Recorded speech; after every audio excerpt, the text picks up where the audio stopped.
क्या मीठा खाना बिल्कुल बंद कर दूंगा तभी मेरा वजन कम होगा?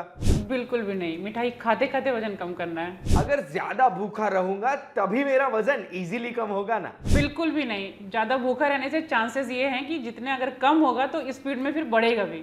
वजन उतारने के लिए रोटी और चावल दोनों मुझे बंद कर देना चाहिए? बिल्कुल भी नहीं। रोटी और चावल खाते खाते वजन कम कर सकते हैं। क्या फास्ट फूड अनहेल्दी ही होता है? नहीं, फास्ट फूड अनहेल्दी नहीं होता है। फास्ट में से एस निकाल दो तो फैट फूड अनहेल्दी होता है। ज्यादा वजन की वजह से बीमारी तो नहीं हो सकती ना? 70% बीमारियों की वजह ही ज्यादा वजन है। अच्छा चलो मान लेते हैं कि एक बार वजन बढ़ गया, उसकी वजह से कोई बीमारी हो भी जाती है, तो डायबिटीज, ब्लड प्रेशर जैसी कोई बीमारी है तो वो रिवर्स तो बिल्कुल नहीं कर पाएंगे ना? जब वो बीमारी आई है सिर्फ इस वजह से कि वजन बढ़ गया, तो जब वजन ही नहीं रहेगा तो किसके भरोसे वो रहेगा? रिवर्स की जा सकती है। क्या south Indian food diet food माना जा सकता है? साउथ इंडियन फूड को डाइट फूड बोले उससे अच्छा है हम उसको हेल्दी फूड कंपैरेटिवली बोल सकते हैं। अगर अपने खाने में सैलेड्स की मात्रा बढ़ा देता हूं तो मेरा वजन जल्दी कम हो जाएगा ना? अति सर्वर्थ वर्जियत, कुछ भी ज्यादा अच्छा नहीं। तो फिर मैं कैसे अपना वजन तुरंत कम कर सकता हूं और सारी बीमारियों को भी रिवर्स कर सकता हूं? तुरंत कुछ नहीं होगा। इसके लिए तो आपको पूरा वीडियो देखना पड़ेगा, उसके बाद आपको पता चलेगा कि कैसे आप इस परेशानी से छुटकारा पा सकते हैं। यो वॉचिंग एक बात बताओ, माय नेम इज गुंज ठक्कर। आज हर किसी को हेल्दी जीना है। अब हेल्थ के लिए वर्कआउट्स कर सकते हैं या प्रॉपर डाइट कर सकते हैं या दोनों कर सकते हैं। वर्कआउट्स के लिए काफी सारे एक्सपर्ट्स अवेलेबल होते हैं, लेकिन डाइट के लिए ऑनलाइन इतनी सारी इंफॉर्मेशन अवेलेबल है, पता नहीं चलता है क्या मानना चाहिए क्या नहीं मानना चाहिए। डोंट वरी, सही इंफॉर्मेशन की आपकी खोज आज खत्म होती है, क्योंकि मैं एक बहुत बड़े एक्सपर्ट के साथ बैठा हूं। एक्सपर्ट कौन है? तो Bhavna Sinha ji. Thank you so much ma'am, आपने हमें समय दिया है। मैम का अगर मैं छोटा सा इंट्रोडक्शन दूं ना, तो मैम एक वेलनेस कोच है। 500 से ज्यादा लोगों का 1000 किलो से ज्यादा वजन कम करने में मैम ने हेल्प की है। मैम बैंक ऑफ बड़ौदा में बैंकर थे, लेकिन लोगों की हेल्प करने में उन्हें इतना मजा आया कि उन्होंने बैंक ऑफ बड़ौदा का काम छोड़कर आज फुल टाइम यही फील्ड के साथ जुड़े हुए हैं। मैम के साथ मैंने ऑलरेडी गुजराती में एक वीडियो कर दिया था, जिस वीडियो को लोगों ने बहुत सारा प्यार दिया और इसीलिए आज हिंदी में भी हम वीडियो कर रहे हैं। उस वीडियो में मैम ने मुझे एक छोटी सी टिप दी थी कि हम चेक कैसे कर सकते हैं कि हमारा वजन ज्यादा है, हम ओवरवेट है। तो हमारी जो हाइट है ना, उसको सेंटीमीटर में कन्वर्ट कर देना चाहिए, उसमें से 100 को माइनस कर देना चाहिए। उसके बाद जो फिगर आती है, जो नंबर आता है, वो नंबर से ज्यादा अगर हमारा वेट है तो हम ओवरवेट है। ये आप खुद कैलकुलेट कर देना। अब मैं मैम को पहला प्रश्न पूछने जा रहा हूं। पहला प्रश्न यही है मैम कि कैसा खाना, कैसी लाइफस्टाइल को अनहेल्दी माना जाता है जिसकी वजह से हमारा वजन बढ़ सकता है? फर्स्ट ऑफ ऑल तो थैंक यू कि हम ये दूसरा आपके डाइट, बहुत सारे डाउट्स को क्लियर करने वाले हैं हम लोग अभी। सबसे बड़ी बात है कि 2 क्वेश्चन है, इस एक क्वेश्चन में ही 2 क्वेश्चन है कि कैसा डाइट होना चाहिए और कैसा लाइफ स्टाइल है। तो डाइट एक्चुअली क्या होना चाहिए, 30% रोल है जो डाइट का है और 70% रोल है जो लाइफ स्टाइल का है। तो खाना और लाइफ स्टाइल दोनों की बैलेंसिंग जरूरी है। तो 30% का लाइफ स्टाइल जो खाना है उसका सीधा सा महत्व ये है कि 3 मील के लिए मिनिमम 3 मील हमारा होना चाहिए। हम जो जनरल औसतन पीपल, क्योंकि अगर कोई स्पोर्ट्स पर्सन है तो वो 5 से 8 में जाएगा, या कोई जो भी हमारी सेलिब्रिटीज़ होते हैं जो प्रॉपर जिम वर्कआउट या फिजिकल एक्टिविटी करते हैं उनको भी जाएगा। लेकिन एक सामान्य इंसान को 3 खाना खाना चाहिए गुंजी, और वो तीनों खाना बैलेंस्ड होना चाहिए। अब बैलेंस्ड क्या है?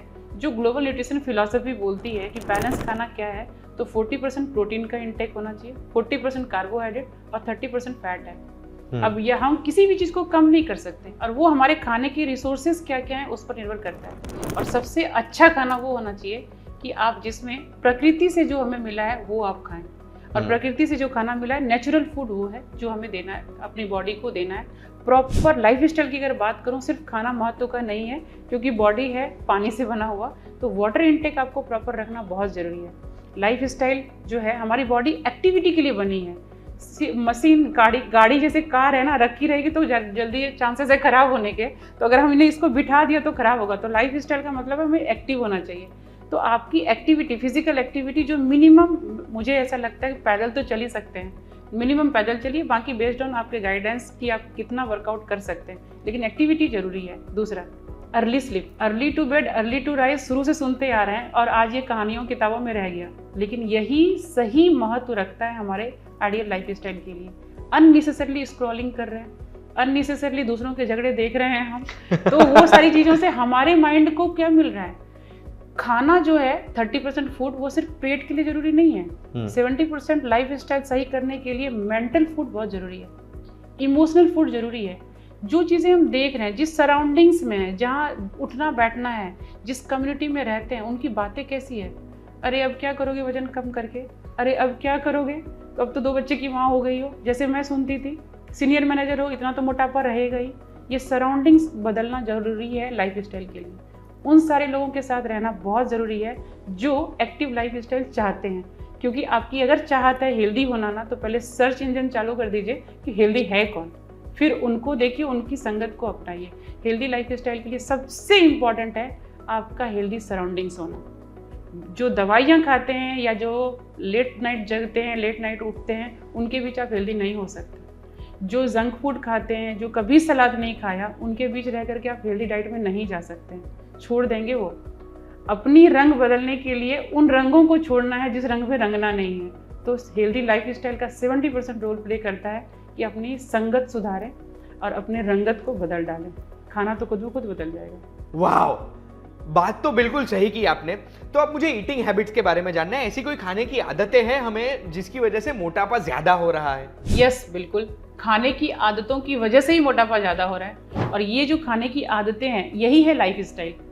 क्योंकि खाना हम क्या खा रहे हैं सिर्फ वो इम्पोर्टेंट नहीं है, कितना खा रहे हैं और कब खा रहे हैं, ये दोनों चीज़ें इम्पोर्टेंट है।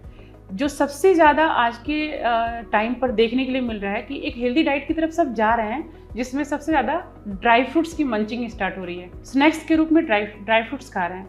मुझे ऐसा, अगर खास करके अगर मंचिंग की बात करूं, मेरा पूरा रहेगा एम्फेसाइज, मैं ये कहना चाहूँगी मंचिंग को ध्यान दें। क्या मंचिंग कर रहे हैं, कितना मंचिंग कर रहे हैं, कब मंचिंग कर रहे हैं। कई बार हम डिनर के बाद भी सोने से पहले मंचिंग कर लेते हैं, लंच के तुरंत बाद मंचिंग करते हैं, और मंचिंग में क्या करते हैं, ड्राई फ्रूट्स खा रहे हैं। कैसे खा रहे हैं? ड्राई फ्रूट्स की जो स्किन है, ड्राई फ्रूट्स कभी भी बिना सोख किए नहीं खाना चाहिए। उसकी जो प्रॉपर्टीज़ है वो एंटी न्यूट्रिएंट्स है, वो बहुत बिग बॉस है अपने आप में। दूसरी जो पोषक तत्व है उसको वो रोकता है बॉडी के अंदर एब्जॉर्ब होने में, सेल्स तक जाने में। तो उसकी एंटी न्यूट्रिएंट्स प्रॉपर्टीज़ कब सही होगी, जब वो सोक्ड होगा। तो अगर लेना भी है ड्राई फ्रूट्स, हमें थोड़ा खाना भी है, पोर्शन कंट्रोल करके मॉर्निंग में लें, जो कि रात भर आप सोक करके रखें। उसको मंचिंग में लेना सबसे गलत है। जो आपको लगेगा कि हम हेल्दी खा रहे हैं, लेकिन वो प्रॉपरली बॉडी में अनहेल्दी जाता है। दूसरा, इसका एक और रीज़न है, इसके अंदर वॉल्यूम नहीं है। वॉल्यूम मतलब क्या है कि ये खाने से पेट नहीं भरता है, और हम इसकी बजाय 1 मुट्ठी की बजाय 2 मुट्ठी खा जाते हैं। इसकी वजह अगर हम फ्रूट्स खाएं तो शायद 1 एप्पल का 2 एप्पल नहीं खाएंगे। तो ड्राई फ्रूट्स की जगह ये एक हैबिट को बदल के हम फ्रूट्स पे रख सकते हैं। दूसरा क्या कर सकते हैं ना, कि स्नैकिंग पे हम देखेंगे हम क्या स्नैक करते हैं। बनाना चिप्स अगर खाते हैं तो बेटर है कि बनाना खाएं। मंचिंग का बहुत बड़ा रोल प्ले करता है, मंचिंग बहुत बड़ा रोल प्ले करता है कि हमारी जो ओवरवेट वाली कंडीशन है उसमें वो हानि कर रहा है, वो बढ़ा रहा है, हमें ओवरवेट कर रहा है। तो मंचिंग आई थिंक कि हमें बहुत ध्यान देने की जरूरत है। तो फिर हमें क्या कभी भी नहीं खाना चाहिए? ऐसा कोई भी खाना नहीं है गुंजी जो हमें कभी नहीं खाना चाहिए। हम आए हैं दुनिया में खाते पीते हेल्दी रहने के लिए, वजन कम करने के लिए हमें सब कुछ खाना चाहिए, क्योंकि हम 84 लाख योनि में सबसे ज़्यादा यूनिक हैं। तो इसका मतलब यह है कि सारी चीज़ें खा सकते हैं, हमें सिर्फ ध्यान रखना है कि प्रॉपर डाइट रखेंगे तो सारी चीज़ें हम लोग खा पाएंगे। तो हमारा प्रॉपर डाइट कैसा होना चाहिए मैम? पर 1 मिनट, मैम इसका आंसर दे उससे पहले मैम को मैंने कन्विंस कर दिया है। एक बात बताऊं कि सारे व्यूअर्स को फ्री ऑफ कॉस्ट 3 दिन का एक्सपीरियंस सेशन देने के लिए। इस एक्सपीरियंस सेशन में आपका प्रॉपर डाइट कैसा होना चाहिए, या फिर डाइट को लेकर आपको कोई भी क्वेश्चन है, ये सारी चीजें आप मैम से पूछ सकते हैं। स्क्रीन पे दिए गए व्हाट्सएप नंबर पे आपको सिर्फ अपनी डिटेल्स व्हाट्सएप करनी है, जिससे मैम की टीम आपको कॉन्टैक्ट करेगी और आपको एक्सपीरियंस सेशन की इंफॉर्मेशन देंगे। अब मैम डाइट के बारे में मुझे बताइए फॉर द वीडियो पर्पस कि प्रॉपर डाइट कैसा होना चाहिए। प्रॉपर डाइट होने के लिए हमारा खाना क्या खा रहे हैं, उसमें पोषक तत्व की मात्रा कितनी है, इसका ध्यान रखना जरूरी है। खाना 2 तरह के होते हैं, सामान्य खाना और पोषक तत्व से भरा हुआ सही खाना। तो आपका खाना सही है, इसके लिए जरूरी है कि उसके अंदर पका हुआ चीज़ कम होना चाहिए, क्योंकि जितना ज़्यादा किचन में आग लगेगा उतना ज़्यादा जीवन में आग लगेगा। तो कच्चा खाना क्या है ना, डायरेक्ट हमें फूड जो मिला है नेचर से, उसके अंदर सारे न्यूट्रिएंट्स एब्जॉर्ब होते हैं। वो हमारी बॉडी को सबसे पहले हमारी बॉडी के लिए सबसे ज़्यादा ज़रूरी है। सारे रिच न्यूट्रिएंट्स जितने भी हैं वो हमारे कच्चे खाने में है। जैसे जैसे हम खाना को गर्म करते हैं, पकाते हैं, और अभी यहाँ पर गुंजी ऐसा नहीं खाना पकाते हैं, इवन कि पका करके ले जाते हैं लंच बॉक्स में, जो हमारी मजबूरी भी है, और हम उसको 4 घंटे के बाद खाते हैं, 5 घंटे के बाद खाते हैं। लेकिन जो घर बैठे बैठे सुबह का पकाया शाम खाते हैं ना, तो आपने खाना नहीं जहर खा लिया। क्योंकि हर खाना जो घर में पकाया हुआ है, वो 3 घंटे के बाद अगर आप खाते हो तो उसके पोषक तत्व तो नष्ट हो रहे होते हैं। तो एक पका हुआ खाना 3 घंटे तक ही वो सुरक्षित माना जाता है, सही माना जाता है खाना खाने के लिए। तो अगर हम उसको लेट नाइट तक खाते हैं या रात का खाना सुबह खाते हैं, तो वो सही खाना नहीं है। प्रॉपर डाइट तो घर का खाना ही है, लेकिन प्रॉपरली हम बना करके खाएं तो फिर अगर प्रॉपर खाना नहीं खाते हैं तो उसकी वजह से कौन कौन सी बीमारियां हो सकती है? और वो रोग आज जो आप जान रहे हैं, जो जिसको लाइफ स्टाइल डिजीज बोलते हैं, वो हो सकता है। क्योंकि किसका नाम लूं, अगर हम प्रॉपर खाना नहीं खाते तो सबसे पहले कहाँ कचरा जम रहा है? हमारे मिक्सी में, लीवर में। वो बेचारा परेशान है, उसकी क्लींजिंग भी नहीं हो रही है। लीवर फैटी लीवर की जो स्टार्ट पॉइंट अगर हम बोले ना, वो क्लींजिंग सही नहीं हो रही है, इसकी वजह से हो रही है। और वहाँ से अगर आपके अंदर लीवर ही सही नहीं है, जो हमारा वॉचमैन है वही सही नहीं है, वही बीमार है, हर बीमारी की एंट्री मिलनी स्टार्ट हो जाती है। जितनी भी लाइफ स्टाइल डिजीज़ हैं, चाहे वो टाइप 2 डायबिटीज़ है, हाई बीपी है, थायराइड है, जितनी भी लाइफ स्टाइल, और लॉन्ग रन में तो ये कैंसर तक की चीज़ों को, कोलोन कैंसर तक की चीज़ों को ले जा सकता है। लेकिन कब्ज, गैस, एसिडिटी, माइग्रेन, ऐसी सारी चीज़ें बहुत कॉमन है। अगर आपका डाइट सही नहीं है तो आपको होने वाला है। तो अगर ऐसी कोई बीमारियां हो जाती है, सही डाइट नहीं था, तो उनको रिवर्स कैसे कर सकते हैं? जब वो आया ही है प्रॉपर डाइट नहीं रहने की वजह से, तो डाइट को ही प्रॉपर करके किया जा सकता है। अगर हमें ये पहचान हो जाए कि जो हमने खाया वो सही खाया या नहीं खाया, तो हमारा ध्यान जाएगा कि हम इसको सही कैसे कर सकते हैं। पका हुआ खाना ही खाते हैं। मेरे पास कई सारे स्टूडेंट आते हैं गुंजी, जो बोलते हैं मैं सिर्फ घर का खाना खाता हूँ, सिर्फ घर का खाता हूँ, बाहर कभी खाया नहीं, अल्कोहल कभी लेता नहीं, लेकिन मैं ओवरवेट है। वो होते हैं 20 kg, 30 kg, 15 kg ओवरवेट होते हैं। तो वो क्यों होते हैं? क्योंकि सुबह में खाना पकाया है, शाम में खा रहे हैं, या रात की रोटी बच गई और सुबह में खा रहे हैं। और ऊपर से खास करके महिलाओं का जो सबसे बड़ा तबका आता है, जो बोलती है वो थोड़ा सा बचा था ना, इसलिए मैंने खा लिया।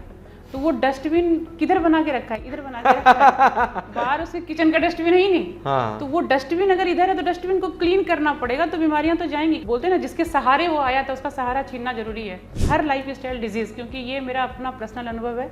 मैं थायराइड में थी, मैं डायबिटीज़ में थी, मैं माइग्रेन में थी, और मुझे फेशियल पैरालिसिस भी इसीलिए हुआ ही था क्योंकि मेरी इम्यूनिटी भी काफ़ी वीक थी। और अगर मैं इसको रिवर्स कर सकती हूँ सही खाने के साथ, सही लाइफ स्टाइल के साथ, तो आई थिंक कि एवरीवन कैन डू इट। तो फिर क्या हेल्दी खाना टेस्टी भी हो सकता है? एक सवाल गुंज जी, केला कैसा लगता है? केला अच्छा लगता है, पर कई सारे ऐसे फ्रूट्स और वेजिटेबल्स होते हैं जो शायद मुझे नहीं अच्छे लगते। कई सारी ऐसी दवाइयाँ होती है जो अच्छी नहीं लगती, फिर भी हम खा लेते हैं। हाँ।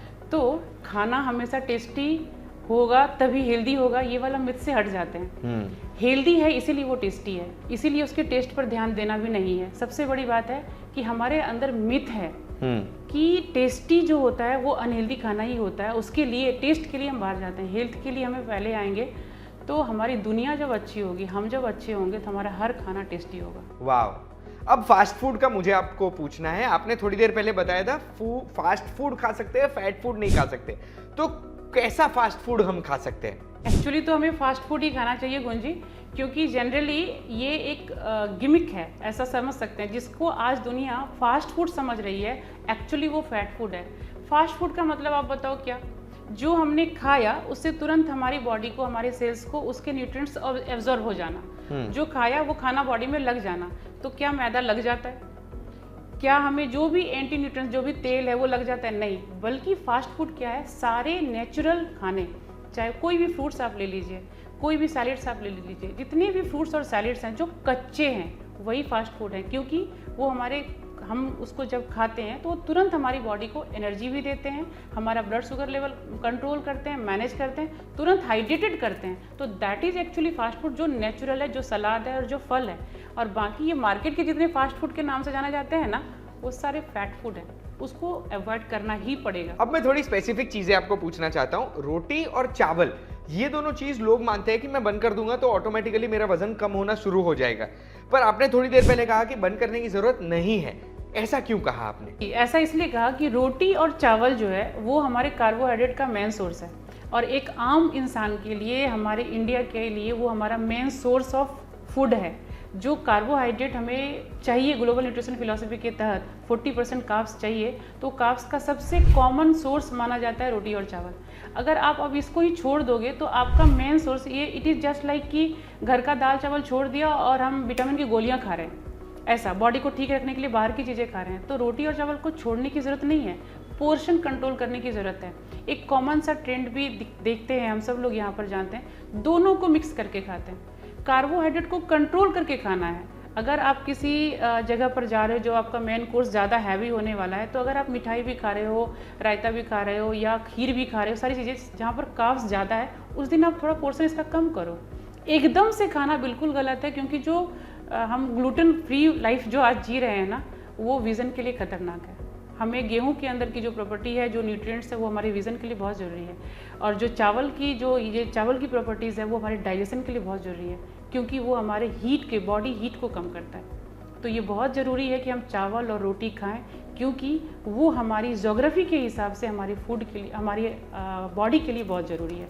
ज्योग्राफी हमारी कहती है कि रोटी और चावल खाना चाहिए। तो ये तो बहुत बड़ी एक मिथ है जो मेरे दिमाग में से क्लियर हो गई है कि रोटी और चावल में से एक चीज खानी चाहिए, दोनों साथ में नहीं खानी चाहिए। बेसिकली आपका कहना यही था। अब मिक्स ग्रेन आटा यानी मल्टीग्रेन फ्लावर जो बोलते हैं, वो लोग खाते हैं जब डाइट शुरू कर देते हैं, तो उसके बारे में आप क्या कहना चाहते हैं? इसके बारे में कुछ बोलूँगी गुंजी, तो हो सकता है कि बहुत लोगों को बुरा लग सकता है, लेकिन ये समझना आम जनता को ज़रूरी है, क्योंकि ये मैं ऐसा मानती हूँ, हर चीज़ की जो कोई भी ग्रेन होता है ना, उसकी डाइजेस्टिव टाइमिंग है। जितना वक्त रोटी को, गेहूं की रोटी को पचने में लगेगा, बाजरा को उससे ज़्यादा टाइम लगेगा। यही रीज़न है कि जब भी बाजरा की रोटी, जब भी कोई डाइट में जाता है तो बोलते बाजरे की रोटी खाई, गर्म होता है। तो हर अनाज की अपनी पचने की जो टाइमिंग है वो डिफरेंट है। अब आपने क्या किया, इसको मिक्स कर दिया। अब मिक्स करके आप एक बार में खा लिए। बॉडी मल्टीटास्किंग नहीं करती, बॉडी के अंदर बहुत अच्छा से सिस्टम बना हुआ है। हम मल्टीटास्किंग कर रहे हैं, खाना खाते हुए मोबाइल भी देख रहे हैं, रील भी देख रहे हैं, किसी का मैसेज आया रिप्लाई भी कर दे रहे हैं। फिर बाद में खाने के बाद बोलती है वाइफ, जब पूछते हैं तो क्या बोलते हैं, नमक कैसा था, टेस्ट कैसा था, पता नहीं चला। क्यों? क्योंकि ये कितना चीज़ लेगा दिमाग में। हम मल्टीटास्किंग कर रहे हैं, फूड के साथ बॉडी इंटरनल डाइजेस्टिव सिस्टम नहीं करता है। मैं स्ट्रांगली रेकमेंड करती हूँ एक बार में एक ही अनाज खाइए, सो दैट वो कंफ्यूज ना हो, सही तरीके से पचा सके और आपको कोई ब्लोटिंग, कोई अनईजीनेस नहीं लगे। तो देखो, मेन क्वेश्चंस तो हो गए मेरे, लेकिन मैं आपसे जानना चाहता हूँ कि आप व्यूअर्स को क्या टिप देना चाहते हैं? व्यूअर्स को तो मैं एक ही चीज़ कहना चाहूँगी, आपके पास मुंह है, बॉडी के पास नहीं है। जब भी आपको बॉडी के अंदर कहीं पर भी दर्द महसूस होता है ना, छोटा सा चीज़ है, हेडेक हो रहा है, आपका एक हेडेक भी हर तरह की बातें बताता है कि आप डिहाइड्रेटेड हैं या स्ट्रेस में हैं या कुछ टेंशन है, नींद नहीं पूरी हुई, हर दर्द कुछ कहता है। अपने दर्द की आवाज़ सुनिए, क्योंकि बॉडी अपने पेन के द्वारा ही हमें बताता है कि कहाँ हमें ध्यान देने की ज़रूरत है। और मैं इतना स्ट्रांगली इसको इसलिए बोलती हूँ गुंजी, मेरा ये मैसेज इसलिए है कि काश, मुझे हमेशा अफसोस होता है कि काश मैंने मेरा सिर दर्द समझ लिया होता 4 दिन पहले, तो शायद मुझे फेशियल पैरालिसिस नहीं होता। क्योंकि फेशियल पैरालिसिस होने के 4 दिन 5 दिन पहले से मुझे सीवियर हेडेक हो रहा था राइट साइड, लेकिन ना तो मैंने ध्यान दिया कि मेरा बीपी कितना जा रहा है, 190 प्लस जा रहा था, और हेडेक कितना था कि नींद नहीं आ रही थी, चक्कर आ रहे थे। तो बॉडी के ऐसे जो भी सिम्टम्स हैं ना, इसको इग्नोर मत करिए।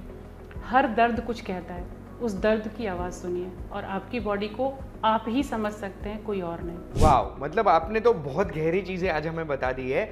एक चीज़ तो हम समझ गए हैं कि आप एज अ कोच अपने एक्सपीरियंस से अगर कुछ बता रहे हैं तो उसे हमें मानना चाहिए, और आपकी एडवाइस लेकर के हमारे जीवन में उतारेंगे तो हमें ऐसी कोई चीज़ रिग्रेट करने का चांस नहीं मिलेगा। थैंक यू सो मच भावना सिन्हा जी, आपने मुझे समय दिया। मैम ने आज जो सारी चीज़ें हमें बताई ना, मुझे तो बहुत सारी इंपॉर्टेंट लगी है। आपको मैं फिर से याद दिलाना चाहता हूँ, अगर फ्री ऑफ कॉस्ट 3 डे का एक्सपीरियंस सेशन आप मैम के पास लेना चाहते हैं अपने डाइट को लेकर के, अपनी हेल्थ को लेकर के, तो स्क्रीन पे दिए गए नंबर पे आप व्हाट्सएप करिएगा। आपको अगर कोई नया प्रश्न है, नया क्वेश्चन है, तो भी आप मैम को पूछ सकते हैं, या फिर कमेंट में भी पूछ सकते हैं। मैम रिप्लाई कर देंगे, या फिर टीम में से कोई भी रिप्लाई कर देंगे। आपने आज हमें टाइम दिया, उसके लिए हम बहुत आभारी हैं आपके। Thank you so much. हम फिर मिलेंगे। एक बात बताऊं मैं, अगर ये वीडियो आपको अच्छा लगा है और सब्सक्राइब बटन नहीं दबाया तो दबा के जाना।